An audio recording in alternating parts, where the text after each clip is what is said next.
For my first topic, I'll be talking about white privilege.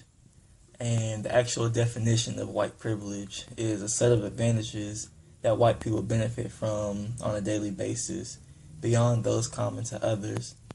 White privilege can exist without white people's conscious knowledge of its presence, and it helps to maintain racial hierarchy in the U.S. And I found this special topic to kind of speak to me because I was taught about white privilege probably at the age of 5 by my father. And so, like, I knew what it was and pretty much how to overcome it.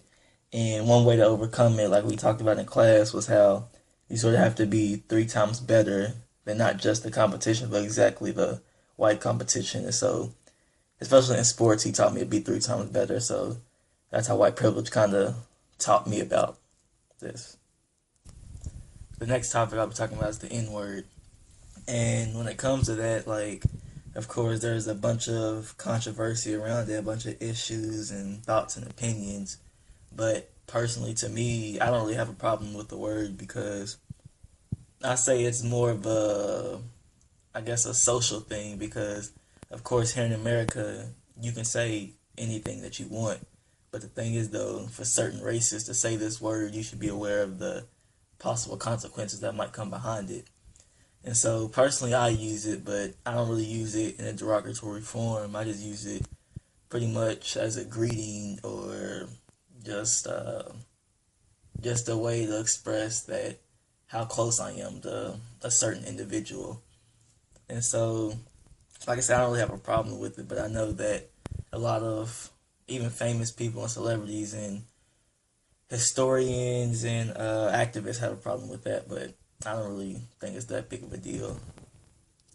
The next topic is about stereotypes. And of course, when it comes to black stereotypes, there's 1,001 that we can ramble off. For example, the how black people can't swim, they don't tip, love fried chicken, the how black women are always angry, and one of my favorite is that how they think that we're all athletic and play basketball or football or something.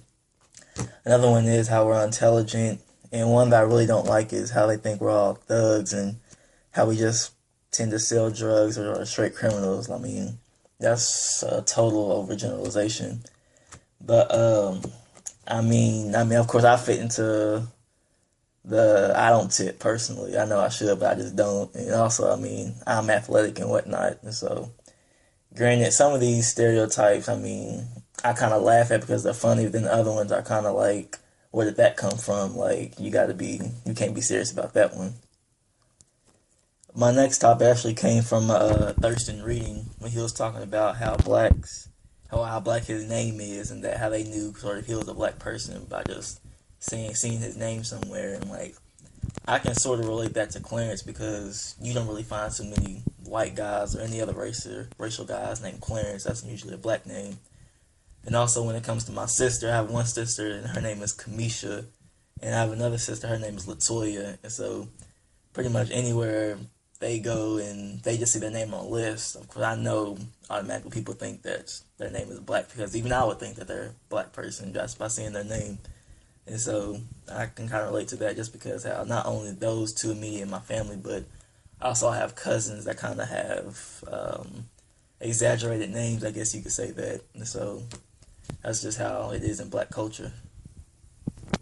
And the last topic I'm going to be talking about is that came out of the Coachman reading about boasting and bragging and about trash talk. And me personally, I can relate because when I'm playing basketball, I love the trash talk. I might not seem like it, but I love to do it. And the reason why I do it is because it sort of gets me going as a player, not pretty much to downgrade the other person. And so I was watching ESPN one day, and the analyst was talking about how 2 guys were trash talking, and there was like, yeah, you only see that in black culture, and that when you're not from that culture and you experience it, you can be sort of afraid of trash talking. And so, it's always been around, even since I was a little kid, and I just sort of picked up on it, and sort of all other kids picked up on it. So, I don't think anything's wrong with it. I just see how prevalent it is in our culture.